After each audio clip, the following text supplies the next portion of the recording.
다 연결돼 있는 것 같아요. 왜냐하면 제가 볼 때는 이 작가가 계산을 안 하고 쓰진 않았어요. 계산을 분명하게 했어요. 왜냐하면 주인공의 직업 선택부터 이게 자의식적인 것 같지만 제가 볼 때 일부러 그 농업 관련한 직업을 선택을 했잖아요. 그러니까 프랑스는 또 농업 대국이고, 근데 이제 이 사람이 할 일이 없다는 건 결국 사회가 그쪽 분야가 소멸해 가고 있다는 뜻을 의미하는 것 같아요. 그러니까 뭐 브뤼셀에 왔다 갔다고 했지만 브뤼셀에 왔다 갔다 할 일이 없어진 거죠. 사실은 자연스럽게 미국과 칠레 뭐 얘네들 때문에. 그러니까 그런 쪽으로 좀 생각을 해보면 이 작가의 계산이 좀 더 드러나지 않을까라는 생각이 드는데, 그거를 상징하는 두 가지 죽음이 저는 있다고 봤어요. 첫 번째는 에메릭의 죽음. 그러니까 프랑스 낙농업자들의 몰락을 상징을 하죠. 근데 이거를 작가는 교묘하게 남성의 몰락과 연결시키고 있어요. 그러니까 그 세실이 그 영국인 피아니스트, 이것도 상징적이죠. 왜냐면 영국을 계속해서 욕하고 있거든요. 모든 부정적인. 프랑스 빼고는 다 욕해 그냥. 아니 걔네 또 이유를 탈퇴했잖아 영국이. 네. 그러니까, 브렉시트 해갖고 짜증 난 거지. 그러니까 제가 볼 때 영국 극혐. 대륙의 어떤 박탈감. 니들만 잘 살겠다고. 대륙의 우리한테 얘네들 다 짐 떠맡기고. 말 좀 하게. 대륙의 어떤 박탈감을 이 영국에다가 자꾸 투사를 하고 있는 것 같은 느낌이 들어요. 그래서 이 영국 피아니스트랑 눈 맞아서 갔다는 것도 제가 볼 때는 계산의 일종이라고 봐요. 그렇죠. 그러니까 이 에메릭의 죽음도 사실은 굉장히 지무적인 죽음이고, 두 번째 죽음은 이 소설에 예견되어 있지만 주인공 자신의 죽음이죠. 사실은 이제 카톨릭스에 의존할 수밖에 없는 이 삶은 뭘 해도 안 되잖아요. 마지막으로 이 사람이 수컷으로 해보고자 했던 게 그 누구냐, 까미유 자식 암살인데, 그래서 이게 이제 마지막으로 자기가 그 수컷으로 행하고자 하는 일종의 의식이었잖아요. 근데 그 방아쇠를 못 당기죠. 그러면서 이제 수컷으로서의 종말과 그 다음에 어떤 유럽 사회 지식 엘리트로서의 종말을 같이 맞이하는 장면이 아닌가, 그런 생각이 들었거든요. 그래서 이 두 가지 죽음에 대해서 우리는 한번 이야기해 볼 필요가 있지 않을까라는 생각이 듭니다.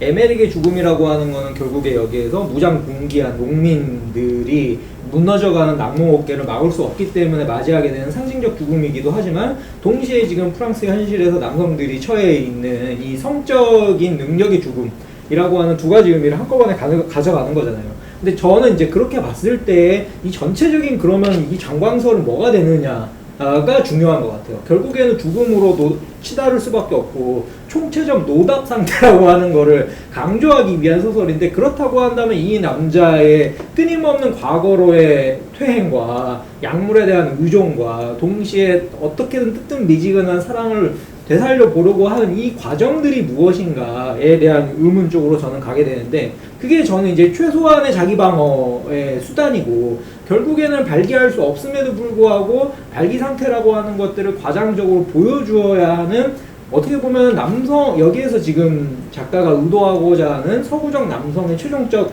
파국, 이게 가장 상징적 퍼포먼스, 그러니까 일종의 퍼포먼스라는 거죠. 제가 봤을 때 이 책 자체가 하나의 사회적 퍼포먼스인데, 이 퍼포먼스는 말 그대로 더 이상 남근을 소유할 수 없게 된 남성들이 자기 자신이 남근이 되는 이야기. 그냥 내가 남근이고 이 남근이 파괴되는 것을 만을 상연할 수 있다는 거. 왜 남근을 소유해야 되는데, 문제는 그러니까 처음에 유주에게서 떠나가는 것부터가 상징적이잖아요. 유주가 내가 남자고 내가 남성이고 내가 남근을 소유해야 되는데, 그게 아니라 남근을 소유하고 있는 건 저 여자야. 그리고 나는 거기에 하나의 남근에 불과해. 이 총체적인 소외 상태를 견딜 수 없어. 그러니까 난 그걸 회복하겠어. 내가 남근을 가지고 있었던 과거의 그 행복했던 기억들을 회복하겠어. 쭉쭉쭉쭉 갔는데 결국에는 불가능하단 말이에요. 이게 그러니까 이런 어떤 남근을 소유할 수 없게 된 남성이 차라리 남근이 되어버리는 이 전향, 어떻게 보면은 퇴행 과정에 대해서 이제 슬라브의 지적이 그 데이비드 린치 영화 중에 블루벨벳 이야기를 하면서 프랭크, 거기에서 나오는 프랭크는 총체적인 불능인데도 불구하고 어떻게 해서든지 간에 여성에게 상징적인 굴욕을 줘가지고 내가 여전히 남근을 소유하고 있는 것처럼 과시하는 퍼포먼스를 계속 한단 말이에요. 근데 지금 세로토닌과 블루벨벳의 큰 차이는 이제 그 퍼포먼스조차 불가능해졌다라는 인식이라는 거죠. 아 나는 이제 더 이상 그런 과장적 제스처도 할 수 없어. 왜냐 나는 약물 아니면 의존할 게 없거든. 이런 식의 이 파국의 과정을 치밀하게 묘사하기 위해서 사실은 저도 이제 생각한 것처럼 계산적이고 굉장히 계산적인 진행 방식이었고, 이 퇴행이 어느 정도 반복되는 과정에서 먼저 에메릭이 상징적으로 죽을 수밖에 없고, 에메릭의 죽음 이후에는 이제는 수긍하는 일만 남은 거죠. 나 자신의 죽음이라고 하는 과정으로 나아가게 되는. 그래서 굉장히 그런 면에서는 의도에 있어서는 치밀하게 전개된 소설이다, 이렇게 생각을 합니다. 지금 뭐 에메릭의 죽음에 이 사람도 공범이죠. 그렇죠. 이 사람도 얘기를 하잖아요. 에메릭한테 프랑스 농업은 끝장났어. 이제 앞으로 낙농업자는 현재 6만인데 2만 명까지 줄 거야. 그러니까 너 빨리 네. 땅 팔고 족속 네. 팔고 이제 뭐 도망가 뭐 이렇게 얘기해. 귀족 지위나 유지해. 아버지처럼 사냥하고 클럽 등록하고 몰디바 여자 만나. 이게 이제 그러니까 어떻게 보면 절망 끝에 나오는 어떤 외침 같은 거라서. 에메릭이 이제 그 고전적인 성에 사는 사람이라는 네. 것도 중요하죠. 네. 그러니까 유럽 귀족을 박제로 만드는 거죠. 뭐. 네. 갑자기 침묵이 켜지고 있는데. 아니 근데 이제 지금 아까 이제 팔루스를 이제 이제 팔루스라고 하는 게 이제 뭐 상징적 남근이고 또 그것 자체가 일종의 그런 그 자기의 남성이라는 기호가 되기 위해서는 락항식으로 얘기하면 to have a 팔루스를 해야 되는 건데, 이 남자는 to be a 팔루스가 되는 거예요. 욕망의 대상이 되는 거거든요. 자기 자신이 여성이 되는 거예요. 자기가 욕망의 주체가 돼야 되는데, 근데 그게 불가능한 상황에서 자기가 이제 욕망의 대상의 자리로 가야 되는데, 이제 그거를 부정하는, 자기의 여성화된 어떤 상황이나 지위를 부정하는 거죠. 그러니까 어떻게 보면 이게 지금 프랑스가 아무튼 무슨 제국이었었고 뭐, 그리고 그럼에도 불구하고 이제 그 지금은 그렇지 않은데도 않잖아요. 그런데도 이제 과거 제국에서 자기네가 누렸던 그런 지배력이나 이런 것들이 지금 현재 유지가 안 되고, 오히려 그 여성 앞에 유주라는 여성이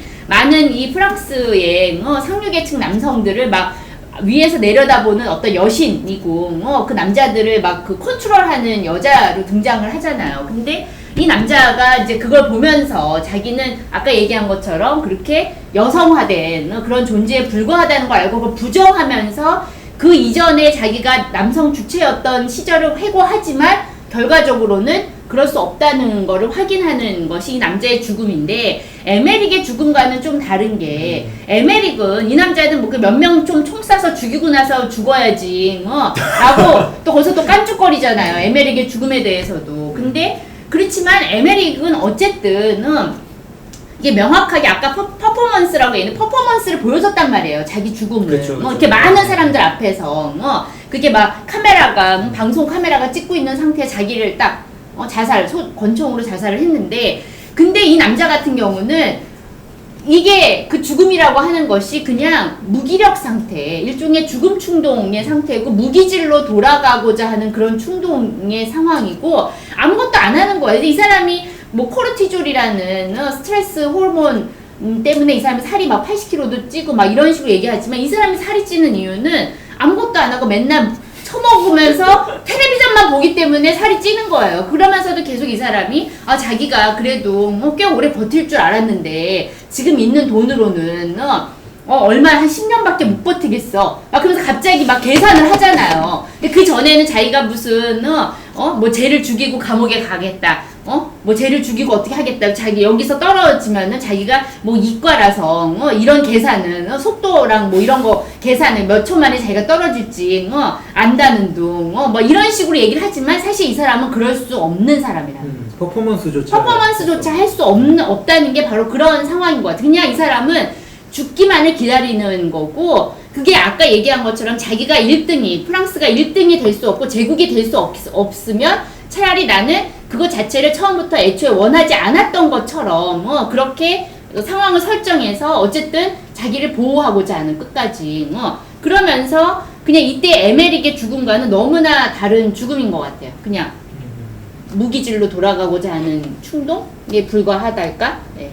저는 그때 에메릭을 귀족으로 설정한 것도 재미있었어요. 왜냐하면 이게 제국주의적 가치잖아요. 귀족들이 그러니까 자기 조상만 못하다는 거죠. 쉽게 얘기하면 자기 조상은 어쨌든 돌진한 인물인데 그 에메릭이 총이 많잖아요. 그러니까 이건 이제 자기 그 프랑스의 귀족들이 무기가 많잖아요. 그 조상들의 그 강인한 남성의 초상화들 막 이런 걸 보는데 에메릭은 고작 자기 자신을 쏘는 것에 불과한 그런 묘사들이 있었던 것 같아요. 제가 볼 때는. 그러니까 이제 총구를 어디 댈 데가 없는 거죠. 얘네들. 프랑스는 이제 더 이상 칠레를 쏠 수도 없고 아르헨티나를 쏠 수도 없고 그냥 자기 자신을 겨눌 수밖에 없던 어떤 제국주의의 또 다른 죽음이 아닐까라는 생각도 저는 잠깐 했었어요. 귀족에 대한 강조는 굉장히 프랑스에서는 전형적인 그 비유죠. 사실은 프랑스에서 가장 오래된 적대가 있다면 그래서 왕당파와 공화파의 대립이거든요.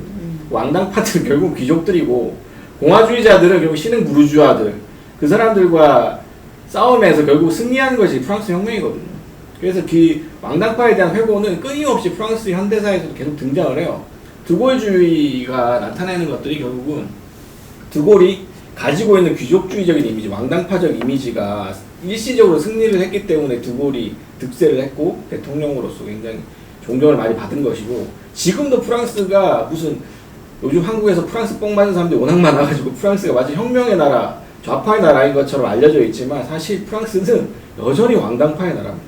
지금은 더 심하죠. 지금은 완전 극우화되어 있는 사람들이 많기 때문에 우파 정치가 완전히 주류가 되어 있는 그런 상태이기 때문에 더욱더 그런데 사실은 프랑스는 혁명이 있던 시절부터 68혁명 때도 그렇고 지금까지도 여전히 왕당파들이 기세등등한 나라이고 그리고 대학 평준화를 했다고는 하지만 68혁명 이후에 그럼에도 불구하고 엘리트 대학들이 여전히 가장 강대한 힘을 자랑하는 국가가 또 프랑스거든요. 프랑스 관료들은 도쿄대 출신 관료들보다 더 심한 그 벽을 쌓아놓고 자기들끼리 다 해먹는 그런 엘리트라고 그런 얘기가 나올 정도로 사실은 굉장히 엘리트주의적인 그러니까 그 사람들 결국 왕당파들이에요. 그 왕당파에 대한 어떤 이 작가의 향수 이 왕당파 시절이 결국 강대했던 제국주의 프랑스를 드러내는 것이기 때문에 귀족이라는 것에 대해서 계속해서 이제 그 책에 나오잖아요. 귀족 가문이 뭐 이랬고 저랬고 누가 또 귀족 가문을 샀느니 말았느니 이런 얘기가 계속 나오잖아요. 그런 것들이 결국은 강성했던 프랑스 더 나아가서는 강성했던 유럽 전체 그런 것에 대해서 얘기를 하면서 결국 이제 유럽 내에서도 타자화가 진행이 되죠. 영국 놈들 뭐에 대한 욕도 나오고 가장 이제 타자화가 되는 게 독일이에요. 난 이 독일의 마지막에 나오는 이 독일 남자 소아성애자로 나오는 그 남자가 여기서는 결정적인 의미로 나타나거든요. 이 독일인 소아성애자 점잖은 것처럼 보이는 지식인이지만 알고 봤더니 소아성애자라는 여기서 가장 나쁜 놈으로 나온 게 독일인인데 이건 명백한 의미가 있어요. 왜냐하면 지금 유럽이 망하게 된 이 긴축 세대를 만들어낸 주축이 바로 독일이 사실은 유럽의 리더거든요. 경제적 리더고 사실 이 긴축을 유럽을 망하게 만들고 이 가난하게 만든 게 독일 놈들인데 정작 독일 놈들은 안 망했단 말이죠. 자기네들의 쾌락은 뒤에서 다 쏙쏙 빼먹으면서 결국 지 이권만 챙기고 유럽 애들은 다 망했다. 특히 그건 프랑스 생각이고. 아니 모든 유럽들이 다 유럽 애들이 그렇게 그렇게 생각한다고? 네. 특히 이제 스페인이나 이런 남유럽 같은 경우에는 사실 긴축을 통해서 그리스나 남유럽이나 뭐 포르투갈이나 스페인 같은 경우에는 엄청난 타격을 입었죠. 독일한테 좀 지원을 해달라고 그렇게 국제사회가 요구를 했음에도 불구하고 독일은 냉랭하게 거절하죠. 경제 놀겠다 생각 안 된다. 더 빌려줄 수 없다. 그리고 그 독일의 냉랭함, 독일의 그 엄청난 차가움에 진저리를 치면서 영국이 뛰쳐나간 것이고 다른 유럽 국가들도 그 독일에 대한 증오가 엄청나요. 그것에 대한 명백한 은유거든요, 이게. 근데 여기 이 사람은 독일뿐만이 아니라 그렇죠. 스페인도 까고 모든 나라를 다 까잖아요. 근데 가장 나쁜 놈이 독일이라고 딱 지목을 가장 나쁜 하는 놈은 독일이지만 약간 어떤 프랑스 민족주의 이런 가치가 은연중에 되게 막 강조되는 게 아닌가 그런 생각도 들더라고요. 그걸적으로 나오죠. 프랑스적인 것에 대한. 그래서 결국은 이 유럽인들이 가지고 있는 어떤 타자화된 대상이 누구냐. 유럽 내에서 또 타자화된 유럽 내의 그 국가가 누구인지. 그리고 유럽 사람으로서 자기가 또 아시아를 타자화하잖아요. 영국에 대한 타자화를 넘어서는 아시아 뭐 라오스 여성이라든지 몰도바 여성이라든지 특히 이제 유주라는 일본 여성에 대한 타자화가 어마어마하죠. 대상화가. 그런 것들이 결국은 제국주의 이 시절에 유럽인들이 전형적으로 갖고 있는 타자와 여성화, 대상화 그런 것들을 드러내는 장치들이라고. 그 앞서 이제 박건영 선생님이 전의식이라고 구분해서 설명해 주셨는데 그 무의식 수준까지 사실 억압된 적이 없어요. 무의식으로 얘기하기에는 너무 드러나 유럽의 있어. 과거에 대한 왕당파 경험, 귀족주의, 제국주의에 대한 판타지라고 하는 거는 지금 근대화되어 있는 현대 유럽 사회 안에서 무의식 수준까지 억압된 적이 없고 사실은 전의식 차원에서 의식으로 언제든지 올라올 수 있는 만반의 준비를 갖추고 있는 내용물들이라는 거죠. 근데 그거를 이 책은 정말 뿜뿜하게 뿜어낸다. 말 그대로 유럽인들이 가지고 있는 모든 선입견에 혹은 프랑스인이 가지고 있는 말할 수는 있는데 내가 이게 참 진실이라고 생각하지만 싸우기 싫어서 말은 안 하는데 다들 그렇게 생각하잖아? 라고 말하는 내용들을 다 적어놓은 거죠. 그래서 사람들이 열광하는 거죠, 사실. 그 불만을, 우파의 불만을 이 사람이 소설을 통해서 명확하게 드러내주니까 사람들이 통쾌해하는 거죠. 저렇게까지는 내가 얘기를 안 했지만 나도 그렇게 느껴. 그러면서 이제 만족하는 거죠. 쾌감을 느끼고. 그래서 길티 플레저라고 얘기를 하는 건데.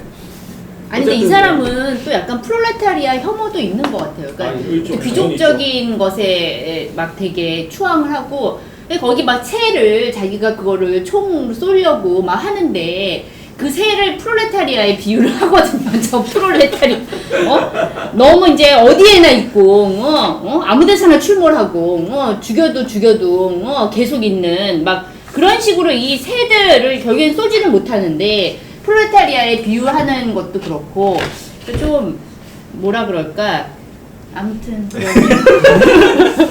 잠깐 끊었다가 네. 다시 이 서구 문명에 대한 이야기를 해봅시다.